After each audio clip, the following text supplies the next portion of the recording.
Quero rapidamente convidar para vir aqui à frente o pastor Onésio.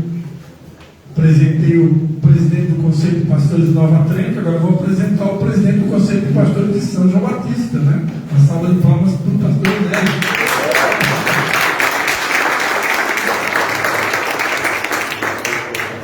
Só dá presidente aqui hoje, né, meu irmão? Obrigado. Aleluia. Pastor Onésio é uma bênção de Deus nas nossas vidas, né? Eu sempre falo, sempre repito mesmo o disco Furor, né? Eu sempre repito que eu e ele temos algo em comum que mais ninguém tem, né? Nós fomos consagrados no mesmo dia, no mesmo horário, no mesmo local, e graças a Deus até aqui temos perseverado, né? Então o Senhor é bom e é uma alegria poder estar com a gente. Geralmente ele ministra no sábado à noite. Esse ano a agenda dele liberou na sexta, né? Ele acabou de chegar do Rio Grande do Sul, né? Acho que foi socorrer algumas pessoas lá. Quem sabe ele vai falar alguma coisa sobre isso, mas deixa o Espírito Santo conduzir. Amados, vamos estender a sua mão na direção do pastor Onésio. Ele vai estar encarregado de trazer a mensagem de Deus para nós. Pai, em nome de Jesus, nós nos alegramos pela vida do pastor Onésio, da pastora Sônia, Pai. Tem sido bênção nas tuas mãos para essa geração, para esse tempo, Pai. Nós nos alegramos pela honra de poder recebê-lo aqui e mais uma vez te pedimos, use o teu filho, Senhor, mais uma vez, para a glória do teu nome. Fala conosco, em nome de Jesus. Amém.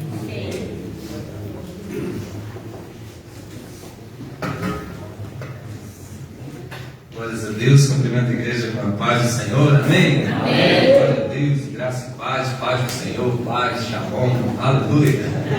Que bênção de Deus. O pastor Christian comentou aqui que nós viemos do Rio Grande do Sul, estivemos lá na semana passada, não exatamente na região que foi mais afetada pelos últimos acontecimentos, mas soubemos de muitas histórias. Eu até coloquei um pouco uma imagem no Conselho de Pastores de São João Batista, de uma que me marcou bastante, de um cordeiro pendurado, morto na fiação elétrica na frente de uma igreja. Quem sabe essa imagem? Algo assim me incomodou muito aqui, porque na verdade, aleluia, na verdade, nem todas as coisas elas podem ser normais nesses dias. Nós não podemos considerar como tudo sendo uma coincidência ou algo. Eu acredito que Deus está apontando para alguns ambientes, para alguns lugares, e se nós não entendemos aquilo que o Senhor está sinalizando nesses dias, talvez nós estamos muito frios. Às vezes nós esperamos sempre que então vai ter que descer um anjo para falar com a gente, vai precisar fazer o que o Senhor precisa para ministrar os nossos corações. Eu vi de uma das igrejas que foi bastante atingida, tinha as marcas da água dentro de todo o templo, as cadeiras todas reviradas, e na parte do altar a água não tocou. O altar todinho ficou intacto. Não sei se alguém viu isso. A água pegou em toda a igreja, mais ou menos uns 40, 50 centímetros acima do nível do altar. Estavam as marcas em todas as paredes, em todas as colunas, exatamente na parte do altar. Inclusive o tapete na frente estava tudo seco. Logicamente, por que o Senhor faz algumas coisas? Por que a gente vê algumas coisas apontando para isso, né? Inclusive essa imagem do cordeiro que eu vi, Deus falou muito comigo sobre um texto de João, de Mateus 12, quando Jesus vai, ele começa a virar as mesas, chegando para o templo. Quem lembra desse texto? Jesus ele se aproxima, ele está sendo praticamente ovacionado ali pela multidão. Hosana, Hosana, bendito que vem em nome do Senhor, né? As pessoas têm uma expectativa grande de Jesus entrando em Jerusalém. De repente ele vai na direção do templo e ali ele começa a virar as mesas e ele declara algumas palavras muito fortes. Ele diz ali que a casa do Senhor ela precisa ser um lugar de oração, e que esse ambiente tem sido transformado em um covil de ladrões, e Jesus começa a virar as mesas que estavam nas portas do templo. Mas uma coisa chama a atenção, que logo em seguida a palavra do Senhor ela diz que depois que Jesus faz isso, expulsa os cambistas, então crianças voltam para aquele lugar e começam a adorar o Senhor no templo, e entram coxos, cegos, paralíticos para aquele ambiente. Jesus cura todos, ou seja, o templo ali volta às suas funções. E quando a gente vê nos nossos dias, amados, existem tantas coisas que nós vemos de informações nesses dias, mas que esse templo aqui, que é o templo do Espírito Santo, que ele volte à sua funcionalidade para a qual ele foi chamado. Amém? Que a nossa vida possa ser um ambiente de cura, que esse templo possa ser um lugar acessível para que pessoas possam ser curadas, ministradas através do Espírito Santo em você. Amém? Que esse templo, que as mesas de negociações na nossa frente possam ser derrubadas nesses dias.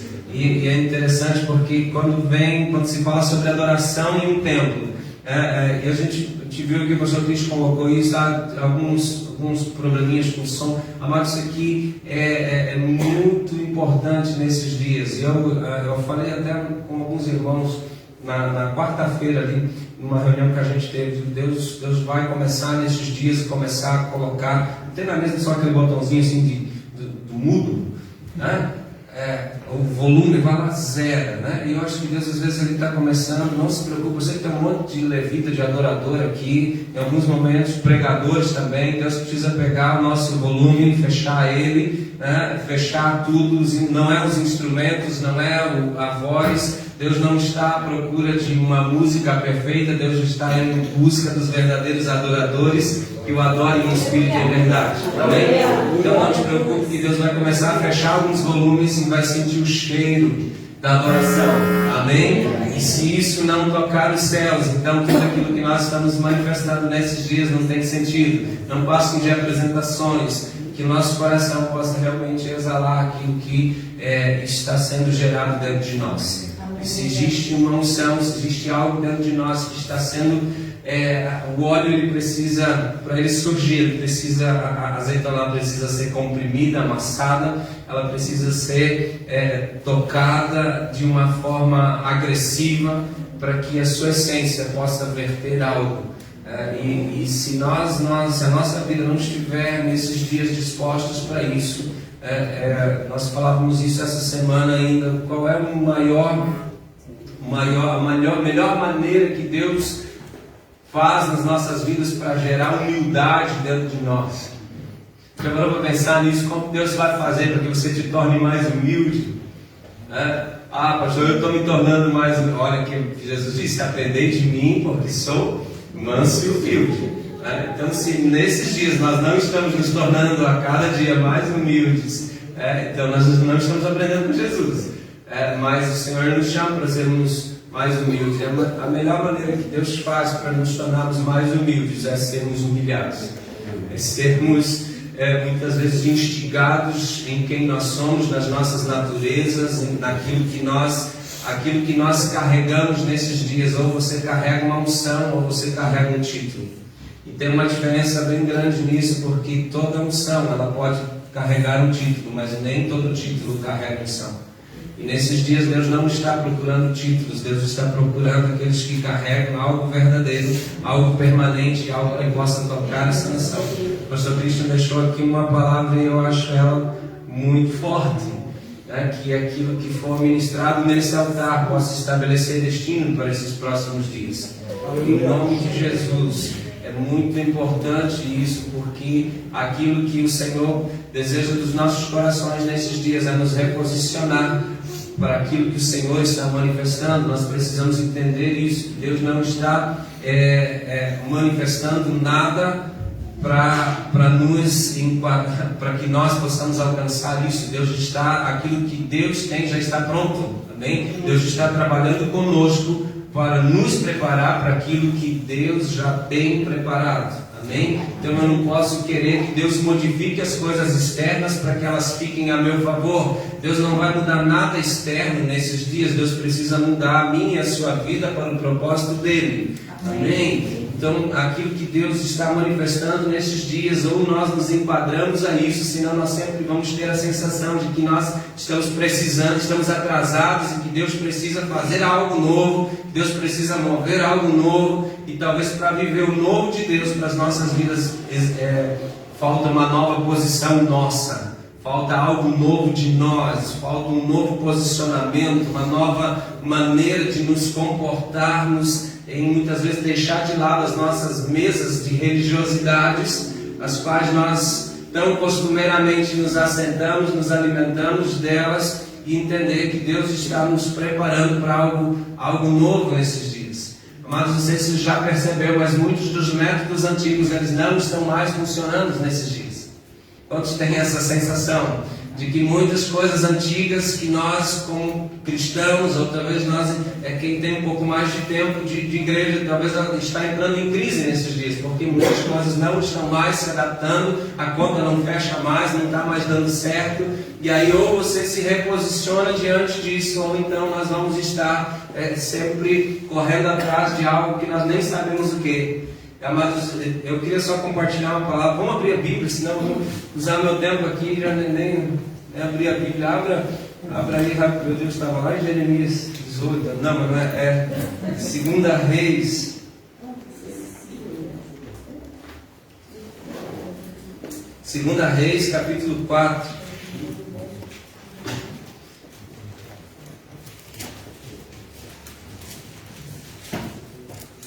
Segunda Reis, capítulo 4.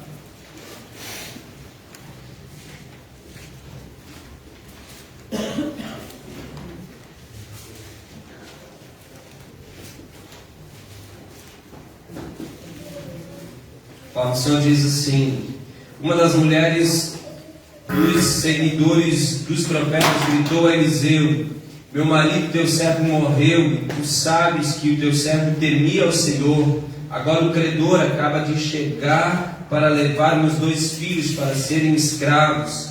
Eliseu lhe perguntou: o que farei eu em teu favor? Diz-me o que tens em casa. E ela disse: tua serva não tem nada em casa a não ser uma vasilha de azeite. E ele lhe disse: vai e pede emprestado vasilhas a todos os teus vizinhos, vasilhas vazias, não poucas. Depois entra com os teus filhos e fecha a porta e coloca o azeite em todas estas vasilhas e todas essas vasilhas, e até que a vasilha esteja cheia. Então ela foi e entrou em casa com seus filhos, fechou a porta, e eles lhes traziam as vasilhas e elas enchiam. E quando as vasilhas ficaram cheias, ela disse ao filho: trazei-me mais uma vasilha. Mas ele respondeu: não há mais vasilha alguma. Então o azeite parou. Amados, entenda algo: o azeite só parou porque pararam as vasilhas. O azeite só parou porque não tinham mais vasilhas para serem enchidas. Aquilo que Deus deseja manifestar nesses dias, a única limitação está naquilo que nós, no quanto nós desejamos comportar.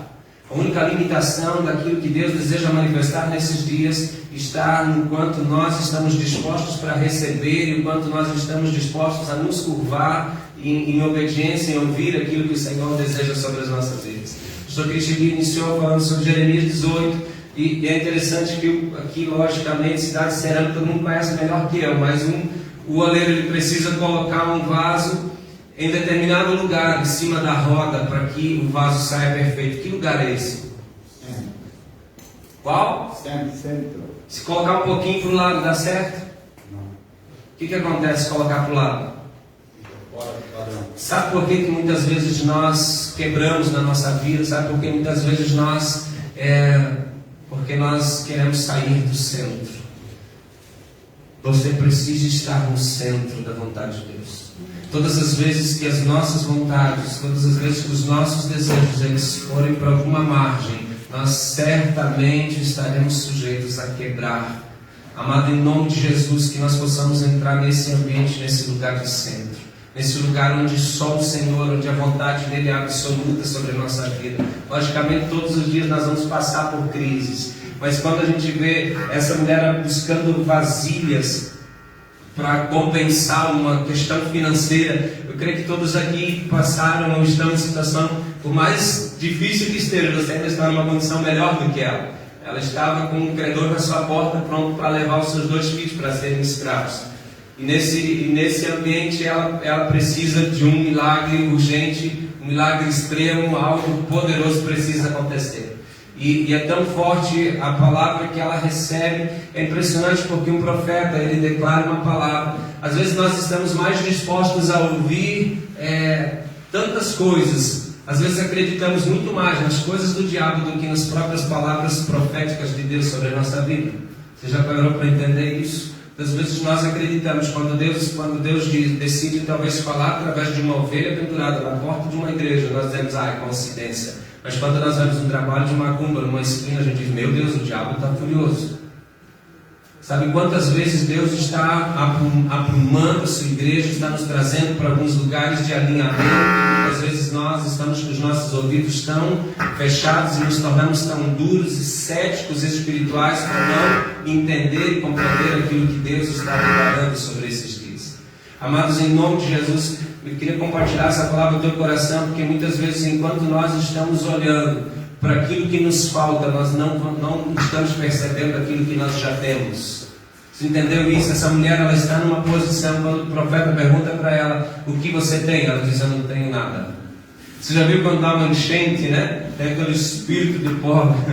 O pobre fica dizendo assim, né? Que não, nunca tem nada, né? E dá uma enchente e diz, perdi tudo.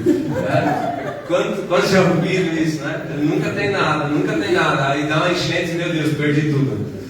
Perdeu tudo o quê? Amado, se aquilo que você tem, se os recursos que você tem hoje, se eles te satisfazem, então talvez eles são a tua colheita. Mas se tem falta em você, se está em falta na tua vida, essa é a tua semente, essa é a tua oportunidade. Amém? Nós precisamos entender isso. E essa mulher, ela está posicionando a sua vida debaixo de uma condição. Primeiro ela diz, não, eu não tenho nada, a não ser um pouco de azeite. Amados, aquilo que Deus precisa, Deus não está pedindo tudo aquilo que você tem, Deus está pedindo a tua semente nesses dias. O que é semente para você? E aí às vezes nós olhamos, mas eu sou tão incapacitado para viver uma nova realidade de Deus. Em nome de Jesus, quero liberar essa palavra no teu coração. Os próximos dias, os próximos anos, eles serão tão desafiadores na nossa fé. Eles nos instigarão. Ou você crê, ou você amadurece, ou então nós vamos sempre estar debatendo e buscando em algumas coisas superficiais. Deus quer te levar a níveis mais profundos de verdade, de revelações, de conhecimento, de comunhão, mas também não se assuste se os gigantes começarem a aumentar. Enquanto Davi cuidava de ovelhas, os seus gigantes, os seus desafios eram com animais. Era o leão, era o urso, mas quando ele entra num nível maior, então quando ele começa a lidar com pessoas, aí vem gigantes. Quando ele começa a lidar com reis, ele começa a sofrer perseguição de reis. Amado, depende da unção que você está disposto a carregar nesses dias. Os teus gigantes, eles vão ser maiores. Não paralise nas poucas vasilhas. Não paralise no pouco. Continue. Busque. O azeite ele só vai parar quando pararem as vasilhas. Quem limitou aquela manifestação, logicamente, talvez ela não tinha mais como prover, mas foi suficiente para que ela e a sua casa, os seus filhos vivessem para o restante daqueles dias. Amados, talvez nós estamos discutindo algumas coisas tão superficiais nesses dias, estamos esquecendo daquilo que realmente é relevante. Quando me chama a atenção, quando ela fala para o menino, ele diz, vai e busca mais uma vasilha. Ele diz, não tem mais. Então o azeite parou. Eu quero te perguntar nessa noite, você trouxe sua vasilha nesse lugar? Você trouxe uma vasilha vazia nesse lugar? Você já percebeu que às vezes a gente vai para o culto com uma vasilha tão cheia? Não, eu já estou cheio agora, não, vou só. E aí você te torna um adorador tão soberbo, tão orgulhoso, tão cheio de si mesmo, que não consegue mais se derramar, ou derramar aquilo que deveria ser derramado aos pés do Senhor Jesus. Eu quero em nome de Jesus declarar essa palavra no teu coração, que esse tempo possa ser um tempo de azeite novo sobre tua vida, de uma unção que continua fluindo para a honra e glória do nome do Senhor. Preciso de orar com você nesse instante. Vamos colocar em pé mais uma vez. Em nome de Jesus. Feche os teus olhos. Não menospreze aquilo que você tem. Não diminua o poder de Deus. Enquanto nós olhamos apenas para aquilo que nos falta, nós não vamos perceber aquilo que nós temos. Já existe sobre a tua vida, sobre a tua casa, o essencial para que Deus possa mudar a realidade, fazer entrar em novos dias debaixo de uma nova unção. Em nome de Jesus, eu quero liberar essa palavra no teu coração nessa noite. Pai, nós oramos, Senhor, sobre esse ambiente, sobre esse lugar, nós declaramos sobre os teus filhos, Pai. Meu Deus, que o Senhor, meu Deus, estabeleça uma palavra de destino, Senhor, nesses dias. Nós declaramos, Deus, que tudo pertence a Ti, Senhor. A Ti é toda a honra e toda a glória, Pai. Nós colocamos, Senhor, esse altar, Pai. Deus, que desse mover, Senhor, possam fluir, Senhor, decretos, Senhor, sobre esses dias. Meu Deus, nós oramos, Senhor, porque nós cremos que o Senhor está vindo. Nós oramos, Senhor, porque o nosso coração, talvez ele tenha se tornado altivo. Nosso coração, muitas vezes, ele não compreende aquilo que os céus estão declarando. Nós queremos nos posicionar exatamente no centro, Pai. Exatamente no centro, porque é nesse lugar onde a Tua soberania, Senhor, pode tocar as nossas vidas, pode nos instruir, pode nos direcionar e pode fazer de nós um vaso novo, Pai. Sim, Senhor, nós queremos nos posicionar, Senhor, colocar o nosso coração, meu Deus, porque só o Senhor, meu Deus, tem essa autoridade, Pai. Só o Senhor, meu Deus, tem a liberdade de agir sobre as nossas vidas, em nome de Jesus. Amém. Aleluia. Amém.